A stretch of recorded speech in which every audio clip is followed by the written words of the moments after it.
한 초등학교에 여자아이가 뇌종양이 발병된 거예요. 그래서 치료하느라고 학교를 몇 개월간 쉬었죠.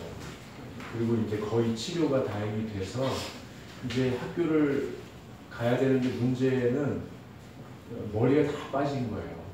여자아이가 학교는 가고 싶고 아이들에게, 친구에게 그 머리 빠진 모습을 보여주는 게 쑥스럽고 하니까 고민하다가 어떻게 할까 하고 그걸 이제 엄마가 보시고는 모자를 하나 선물했는데 이 캡이니까 뒤가 다 보이잖아요. 그래서 이 아이가 고민하다가 겨울에 쓰는 그 비니 검은색 털모자를 꺼내가지고 꾹 눌러 쓰고 학교를 가는 거예요. 학교를 가는데 친구들 만날 생각에 설레이기도 하지만 자기 모습을 보게 될 친구들이 놀랄까봐 이게 조마조마하고 가는데 아이들이 너무너무 기쁘게 환영해 주는 거예요. 물론 병문안도 갔었지만 보고 싶었다고 또 환영한다고 플래카드도 붙여놓고 박수하고 그러는 거예요. 근데 아이가 갔는데 친구들은 다 환영하지만 자기가 자기 모습이 부끄러우니까 자꾸만 움츠려 드는 거죠. 그리고 집에 왔는데 엄마가 오늘 하루 잘 지냈니? 그러니까 네, 잘 지냈어요 하고서는 방으로 들어가서 펑펑 소리 죽여 울었습니다. 그 다음날 학교 가는데 또 이렇게 위축되잖아요. 그래서 비닐을 콕 눌러 쓰고 고개를 푹 숙이고 학교에 갔는데 교실 문을 여는 순간 깜짝 놀랐어요. 모든 아이들이 검은색 비닐을 콕 눌러 쓰고 앉아 있는 거예요. 모두 뭐 아무렇지도 않은 듯이 그래서 야, 나 때문에 이렇게 한 거야? 그랬더니 요즘 트렌드야 이러면서 이렇게 지나갔어요.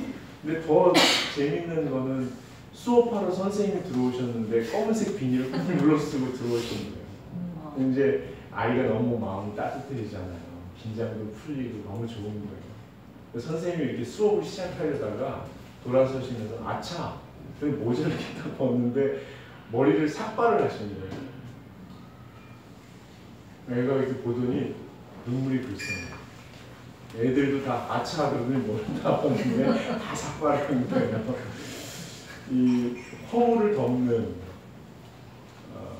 배려의 다른 이름은 사랑입니다. 허물을 덮는 사랑은 죽음 같은 위기에 처했을 때 다시 일어날 수 있도록 돕는 것 같아요. 여러분 누가 다른 사람의 허물을 덮을 수 있을까요? 허물을 덮임을 바라본 사람.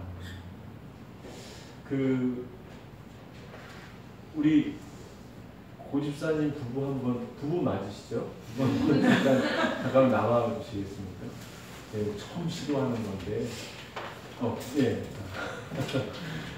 쑥스러우실 텐데. 이렇게, 어깨 잠깐 돌아보시겠어요? 허그 라인이 있어요. 포옹선이 있는데 뒤로 보시면 어깨 아래로 한 20cm 여기에 포옹선이라고 있어요. 두 분이 포옹을 한번 그냥 하던 대로.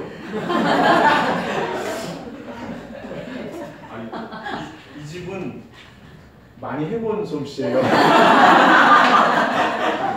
한번 알아보시죠. 근데 여기 맞아요. 잘하신다. 여기 조금 더 내리시고 그러면은 이렇게 가슴이 기분 좋게 압박이 되면서 이 손으로 이 포옹선을 이렇게 만지잖아요. 그리고 다독거립니다. 다독거리는 건 안 해보셨군요. 네, 잘하셨습니다. 고맙습니다. 네, 잠깐 앉아주시죠. 이따 한 번 더 나오셔야 됩니다. 여러분 그 포옹선을 이렇게 안아주고 손으로 다독거리면서 내가 받아들여진다고 느껴져요. 정서적으로 이 신비로운 거죠. 설명할 수 없습니다. 내가 받아들여진다. 그래서 아이들을 이렇게 안아주셔야 합니다.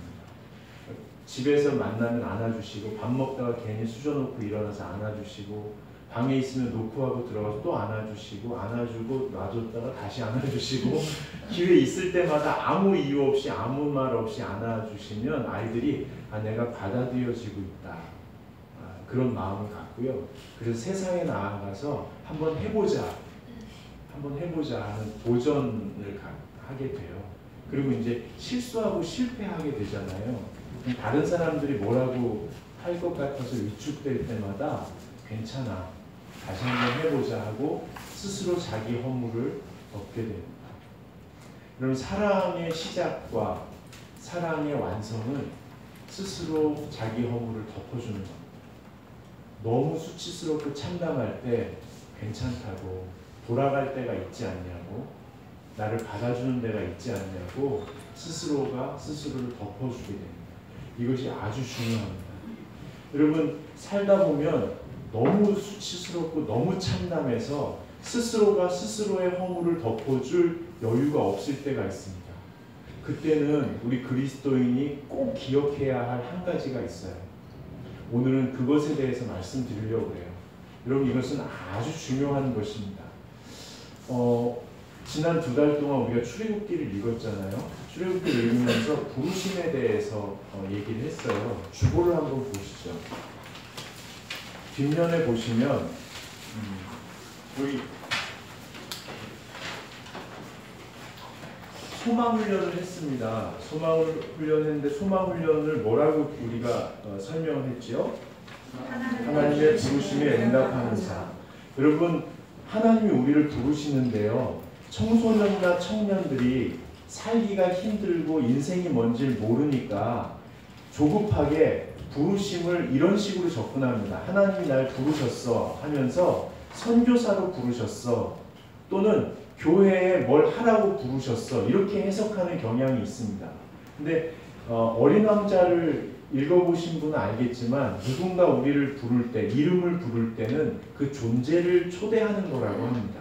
그러니까 하나님이 우리를 부르실 때는 뭘 시키기 위해서 부르시는 게 아니고 과도하게 힘을 내서 교회나 하나님의 나라를 위해서 뭘 헌신하라고 부르시는 게 결코 아닙니다.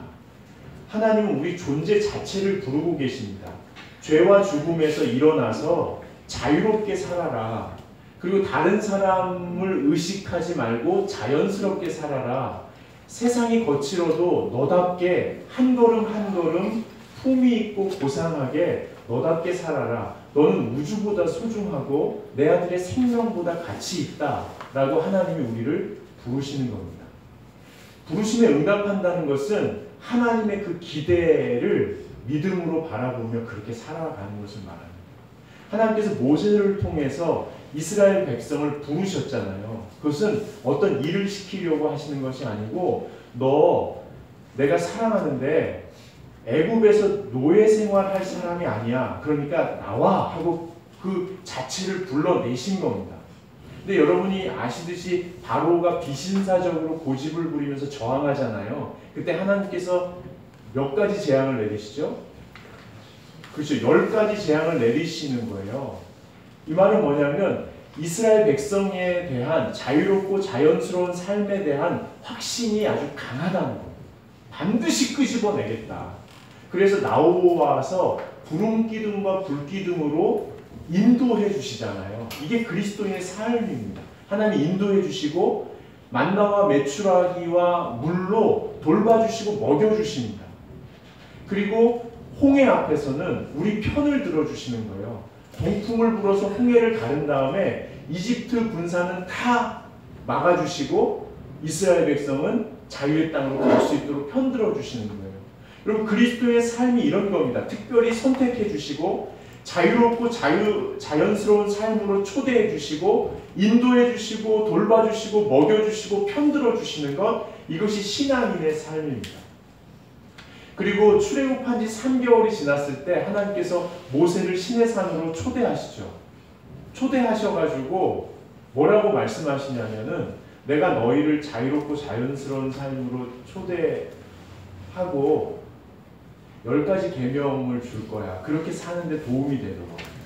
앞에 4개는 나와의 관계고 뒤에 6개는 사람과의 관계야. 여러분 이 십계명을 주시잖아요. 이 십계명은 우리가 자유롭고 자연스럽게 사는데 도움이 되는 것들이에요. 하나님이 네가 나를 사랑해라, 내가 너를 책임져 줄게. 이게 가장 자연스러운 거예요. 너 얘 죽이지 마, 살인하지 마. 그래야 얘도 너 살인하지 않아. 그래야 믿고 살 수 있어. 이것은 안 지키면 혼난다가 아니라 사람으로서 자연스럽고 자유롭게 살 수 있는 방법들을 가르쳐 주시는 거죠. 그러면서 사람과의 관계 6가지에 대해서 자세히 설명해 주시고요. 모세를 다시 이스라엘 백성에 보내셔서 이렇게 물어보세요. 내가 너희를 책임지고 싶고 자유롭게 살도록 도와주고 싶은데 나만 믿고 따를 수 있어? 그럼 나는 너희만 책임지고 사랑으로 돌볼 거야. 할 수 있겠니? 하니까 이스라엘 백성들이 다 함께 예스! 합니다. 그래? 정말 그렇게 살 수 있겠어? 나만 믿고 살 수 있겠어? 예스! 하니까 그 유명한 시내산 언약이 체결되는 거예요. 그러고 나서 모세를 다시 부르셔서 40일 동안 하나님과 인간과의 관계에 대해서 설명해 주시고 마치 신혼살림을 차리듯이 내가 너와 만나고 너와 함께하고 동행하기 위해서 성막을 어떻게 짓는지 가르쳐 줄게 하고 열심히 가르쳐 주고 있는 그때에 밑에서는 무슨 일이 벌어지냐면 아시는 분은 아시겠지만 오늘 본문은 아니지만요. 출애굽기 32장 1절을 한번 읽어보시죠. 여러분 읽으시고 좀 난감해 하실 수 있습니다. 출애굽기 32장 1절입니다.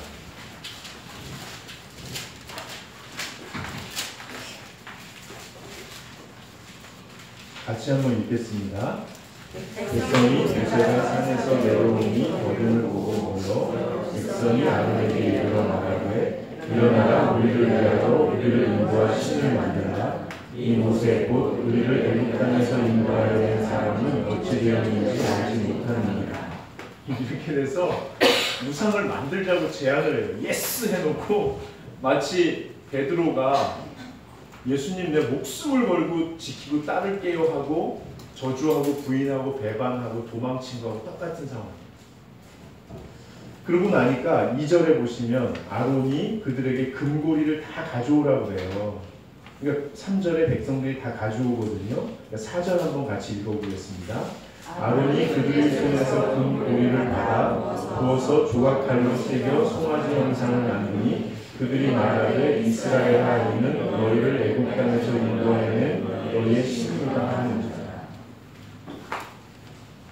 여러분 이렇게 하고서 송아지를 금송아지를 놓고 제사를 해요. 그리고 축제를 벌이고 난잡하게 공동체가 무너져 버려요. 하나님의 말씀을 기다리는 것보다 하나님이 함께 하시는 그 역사하심을 체감하기 위해서 어떤 화려한 프로그램을 하고 교회 역동을 살리기 위해서 그렇게 하는 것은 주의하셔야 합니다. 금송아지를 보면서 백성들이 정신을 잃어버렸어요. 교회가 하나님의 말씀을 기다리고 하나님의 뜻을 알기 위해서 잠잠히 거하는 것보다 하나님이란 존재가 우리와 가까이 계시다는 확신을 갖기 위해서 너무 화려한 프로그램이나 프로젝트를 진행해서 완성시키는 거 상당히 주의하셔야 됩니다. 기다려야 합니다. 건강한 교회는 하나님 앞에 엎드려서 기다리는 교회입니다. 여러분 혹시 이런 적 있으세요? 하나님 앞에서 하나님을 배반한 적 있으세요? 저는 여러분이 실망하시겠지만 아주 많이 있습니다. 아주 많이 있습니다. 뭐 이건 하나님을 배반한 건 아니지만 제가 고등학교 때 정말 가난했거든요. 뭐 먹을 거, 입을 거, 돈 이런 게 다 넉넉하지 않아서 자그만 17평, 16평인가 17평 되는 연립주택에 방이 3개 있었는데 문간방 하나를 세를 내서 어머니, 아버지, 제 동생이 거기서 자고 저는 그 연립주택에 딸린 연탄광에 스티로폼을 깔고 생활했어요. 고등학교 때. 주소원 식탁에다가 스탠드를 놓고 옆에는 연탄이 쌓여 있고 저는 거기서 공부하고 스티로폼을 깔고 자고 그랬거든요. 연탄가스가 이렇게 조금씩 났어요. 조금. 원래는 제가 아주 똑똑했거든요. 근데 3, 4, 5년 지나면서 좀 치명적인 훼손이 있었어요. 뭐 설교하다 침을 흘린다거나 이렇게 콧물이 이렇게 흐른다거나 그럴 때 저를 무시하면은 안 돼요. 덮어주셔야 돼요. 콧물을 덮어주셔야 돼요. 근데 그때 어머니가 9시에서 10시 사이 양품점을 마무리하고 집으로 돌아오셨는데 거기를 한 번도 안 들르셨어요. 피곤하셔서도 그러겠지만 못 먹이고 못 입히고 그렇게 못하는 그 아들이 공부하는 모습을 참아 보기가 그러셨던 거죠. 근데 어느 날 처음으로 엄마가 그 보따리, 옷 보따리를 들고 글로 직접 오셨어요. 근데 아들의 마음이 참 희한해요. 엄마가 그 공간에 들어오시니까 얼마나 뿌듯한지 몰라요. 뭐하니? 다녀오셨어요? 뭐하니? 공부하지. 우리 아들 공부하냐고. 피곤하지 않냐고. 공부하는데 뭐 피곤하냐고. 졸립지 않아? 이렇게 옆에 앉으셔가지고 졸립지 않아? 공부하는데 무슨 졸립냐고 하는데 엄마가 없어졌어요.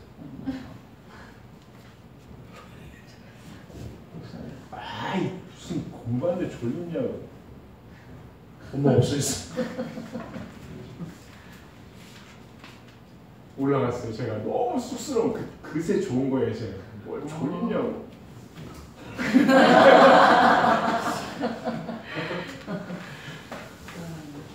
여러분 잘 안 믿겨지죠? 저랑 살아보면 알아요. 이게 뭔지. 우리 집에서 제 별명이 신생아거든요. 깜빡깜빡. 너무 엄마 앞에서 고3이 공부하다가 엄마 앞에서 절대 무슨 공부한다고 다 좋은 거예요. 이스라엘 백성이 하나님 앞에 예스 하고서 하나님께서 성막을 너희와 함께 살고 너희와 동행하고 너희와 만나고 하는 그 신혼살림 같은 그 집을 디자인하는 그 상황에서 금송아지를 만들어버린 거예요. 하나님이 화가 나셨어요. 내가 너희를 사랑하고 선택했지만 너희 하는 짓을 보니까 너무한다. 너무해. 나 너희를 멸망시키겠다. 가만히 둬도 멸망할 민족인데 내가 놔두겠다. 그리고 너랑 다시는 같이 안 다니겠다. 근데 모세가 싹싹 빈 거예요. 한 번만 받아라. 한 번만 살려달라고. 하나님이 버리시면 갈 데가 없다고. 하나님 제발 좀 도와달라고. 하나님께서 다시 기회를 주신 거예요. 다시 기회를 주셔가지고 이스라엘 백성들에게 너희가 갖고 있는 예물을 다 가져와라. 일상 속에서 갖고 있던 예물을 다 가져와라. 기쁘게 즐겁게 바칠 수 있는 것을 가져와라. 그리고 이렇게 성막을 지어라. 성막이 0.5cm 단위로 정교하거든요. 그대로 다 지은 거예요. 이스라엘 백성들이 삶에서 갖고 있던 걸 가지고 와서 말씀대로 성막을 지은 거예요. 그리고서 출애굽한 지 1년 좀 넘어가지고 성막이 완성됐을 때 하나님께서 거기에 임하신 장면이 오늘 본문입니다. 이 말씀이 저는 얼마나 은혜로운지 몰라요. 여러분 34절, 35절 오늘 본문 말씀 중에 34절, 35절을 한번 같이 읽어보시죠. 같이 읽겠습니다. 구름이 해막에 덮이고 여호와의 영광이 성막에 충만하매 모세가 해막에 들어갈 수 없었으니 이는 구름이 해막 위에 덮이고 여호와의 영광이 성막에 충만함이었습니다. 네, 여러분 빽빽하게 하나님께서 이스라엘 백성이 만든 성막에 빽빽하게 모세가 감히 들어갈 수 없을 정도로 앞이 안 보여서 더듬거리고도 들어갈 수 없을 정도로 하나님이 온전히 임해주신 거예요. 이게 얼마나 큰 은혜인지 몰라요. 야, 너네 뭐 만들었다며? 얼마나 잘 만들었어. 뭐 제대로 하긴 했네. 너 예스하고 노 했었지 얼마 전에? 너 내 앞에서 금송아지 만들었지? 그래 하여튼 만들었으니까 내가 가긴 가겠는데 어떻게 하나 한번 보자. 이렇게 안 하신 거예요. 그냥 자기를 다 부어서 거기에 가득하게 채워주신 거예요. 여러분, 성막은 하나님이 우리를 꽉 끌어안아주신, 아까 두 분이 꽉 끌어안으신 것처럼 그 사이에 제가 들어갈 수가 없을 정도로, 못 들어갈 정도로 꽉 끌어안아요. 하나님이 꽉 끌어안아주신. 제가 아까 호응은 이런 거예요 하고 이렇게 손을 다독거리려고 했는데 둘이 너무 붙어서 안 떨어져서 제가 할 수가 없어요. 근데 하나님이 그렇게 우리를 아무도 손대지 못하도록 꽉 끌어안아주시는 거예요. 여러분, 그로부터 480년 후에 이제 정착했으니까 성막이 필요 없어졌을 때 솔로몬이 성전을 지어요. 7년 동안 모든 것을 다 동원해서 성전을 짓잖아요. 성전을 지은 다음에 열왕기상 8장, 나중에 한번 읽어보세요. 열왕기상 8장에 솔로몬이 그 성전을 하나님께 봉헌해요. 올려드리면서 두 손을 높이 들고 기도해요. 오 만군의 주 여호와 하나님 아버지, 온 우주라도 주님 임하시기에 좁은 것 알지만 우리가 정성을 다해 이 성전을 지었사오니 여기에 계시옵소서. 여기에 계셔서 주님을 믿는 사람들이 성전을 향하여 손을 들고 기도할 때마다 들어주시고 응답해 주시고 보호해 주시옵소서.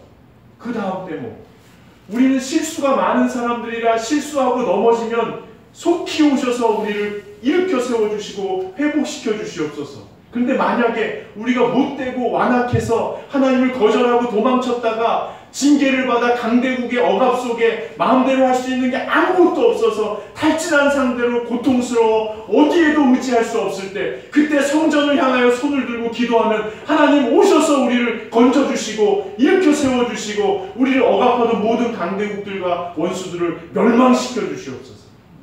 이렇게 기도하는 거예요. 하나님이 그때 예스 하셨어요. 여러분, 성막, 성전은 우리가 떼쓰고 말 안 듣고 고집대로 마음대로 살아도 우리를 씻기시고 먹이시고 입히시고 돌보시고 가르쳐 주시는 엄마의 손길이요, 엄마의 아버지의 품과 같은 거예요. 그로부터 960년 후에 예수님께서 오셨어요. 우리 예수님이 얼마나 신비로운 분인지 모르겠어요. 여러분, 성막에 들어갈 때 그 구름이 빽빽하다고 그러잖아요. 앞이 안 보이는 거예요. 이렇게 이게 뭐예요? 이게 뭐예요? 아, 십자가구나. 아무것도 안 보이는 거예요. 여러분, 예수를 아무리 믿어도요, 예수가 눈에 선명하게 안 들어오는 거예요. 평생을 믿어도 아무리 인간의 언어로 설명하고 우리의 경험과 지식과 감성과 체험으로 규명할 수가 없는 게 예수 그리스도예요. 너무너무 신비로운 거예요. 예수님께서 친히 제물이 되셨어요. 우리 죄를 속죄하려. 근데 예수님께서 친히 대제사장이 되셨어요. 우리를 하나님께 인도하려고. 예수님께서 우리에게 떡이 되시고 성막에 있는 모든 기구같이 되셨어요. 그리고 마지막에는요, 예수님이 뭐라고 하셨냐면 나를 믿는 한 사람 한 사람이 모이면 그게 교회다라고. 교회는 건물이 아니에요. 교회는 예수님을 믿는 마음에 모신 사람들의 모임이 교회예요.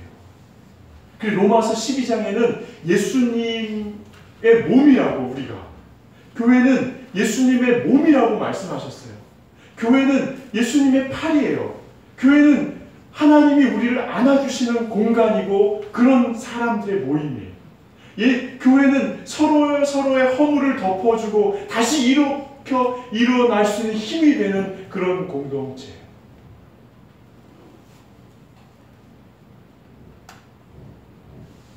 두 분 다시 한 번만 나와주시죠. 자, 두 분이 우리 크기상 우리 고집사님이 하나님 역할, 하나님이요, 교회요, 성전이요, 예수님의 몸이요, 그 다음에 우리 교우 역할 한번 안아주시죠. 근데 가만히 계셔야 돼요. 팔을 한번, 팔 내리고 안아주시죠. 예, 교회는 예수님의 몸이고 하나님이 우리를 이렇게 안아주시는 거예요. 네, 꼭 안아주시는, 누가 껴들어갈 수 없게 꼭 안아주시는 거예요. 자, 이 상태에서 우리가 같이 읽겠습니다. 그 출애굽기에 손을 꼽으시고 로마서로 가보세요. 그리고 우리가 믿는 믿음의 핵심이 뭐냐면 교회 안에서 교우들이 예수님을 마음에 모셨다는 게 뭐냐면 이 진리를 분명히 붙드는 거예요. 로마서 8장 32절 로마서 8장 32절 같이 읽겠습니다. 시작. 자기 아들을 아끼지 아니하시고 우리 모든 사람을 위하여 내주시니가 어찌 그 아들과 함께 모든 것을 우리에게 주시지 않겠느냐. 그 다음에 37절부터 39절 같이 읽겠습니다. 그러나 이 모든 일에 우리를 사랑하시니로 말미암아 우리가 넉넉히 이기느니라. 내가 확신하노니 사망이나 생명이나 천사들이나 권세자들이나 현재이나 장래이나 능력이나 높음이나 깊음이나 다른 어떤 피조물이라도 우리를 우리 주 그리스도 예수 안에 있는 하나님의 사랑에서 끊을 수 없느니라. 아멘. 그리고 교회 다닌다는 건 뭐냐면 하나님의 사랑에서 우리를 끊을 자가 아무도 없다는 것을 서로 공유하는 거예요.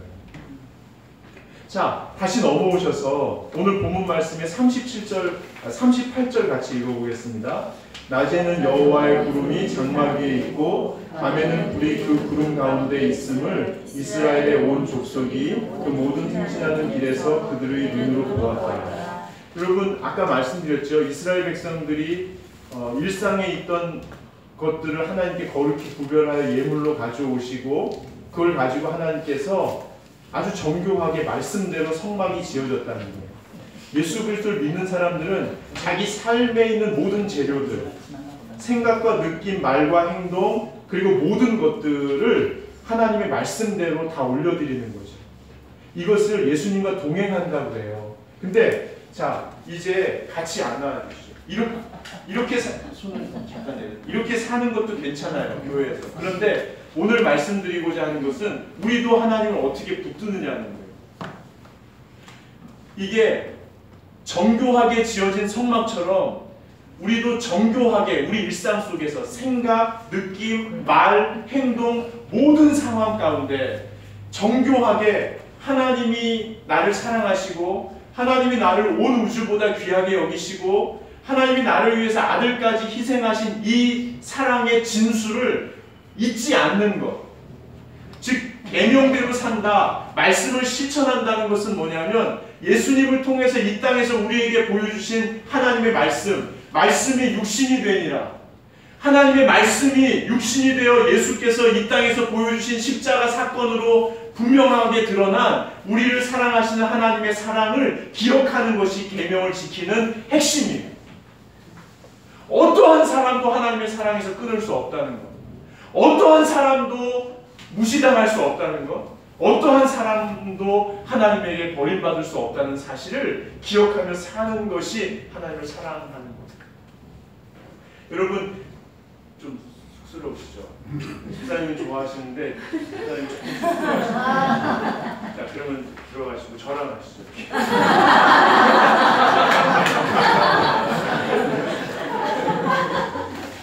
네. 여러분 기독교인들이 하는 말 중에 이런 말이 있어요. 보혈에 젖어. 그런 말 쓰시죠. 예수님의 보혈에 젖어 삽시다. 이게 뭐냐면 보혈로 보여주신 그 사랑을 생각하고 느끼고 말하고 행동할 때마다 의식한다는 것을 그렇게 표현하는 거예요. 그건 은혜로만 가능해요. 여러분 은혜에 젖어 이 말도 똑같은 말입니다. 은혜로 우리를 살리기 위해서 아들 예수를 우리에게 주신 그 하나님을 늘 기억하면서 사는 거예요. 제일 그걸 기억하기 어려울 때가 언제냐면 나 스스로 나를 용납하지 못할 때예요. 다른 때에는 그나마 견딜 수 있지만 나 스스로 내가 용납되지 않을 때, 그때 이 보혈의 은혜를 기억하는 거예요. 그래서 하나님을 꼭 마음과 생각을 다해 하나님을 꼭 끌어안고 살아가는 것, 이것이 우리가 교회를 이루어 가는 겁니다. 성전 안에 살고 성막 안에 살면서 하나님을 만나는 것입니다. 이 시간 우리 좀 침묵 기도를 같이 하면 좋겠습니다.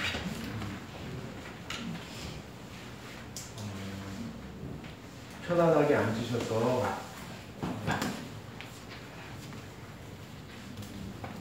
오늘 들은 말씀을 우리 다짐의 기도를 침묵의 기도로 대신하겠습니다. 깊이 숨을 들이마시고 깊은 숨을 바깥으로 내쉬면서 아무 생각도 느낌도 머물지 않은 그 공간에 우리를 사랑하셔서 아들 예수까지 내어주신 그 하나님께서 임재해 계십니다. 우리는 누구에게 자랑할 것도 누구에게 비난받을 것도 없이 발가벗은 어린애처럼 주님 앞에 그저 가만히 있습니다. 우리 한 2-3분 정도 침묵 가운데 머물도록 하겠습니다.